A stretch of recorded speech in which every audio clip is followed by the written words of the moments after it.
बाजार समिती सेलू, जिल्हा वर्धा। ए सोयाबीन सोयाबीन का ओली कधी काय भट्ट्याची इथं व्यवस्था आहे का?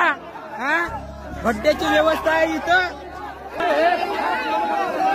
सोयाबीन तोंडपुटासाठी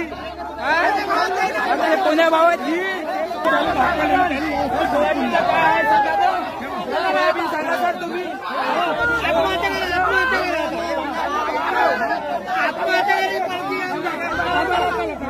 सांगा सोयाबीन भाव व्यापारी कोण्या भावात घेईल? खेळ मांडला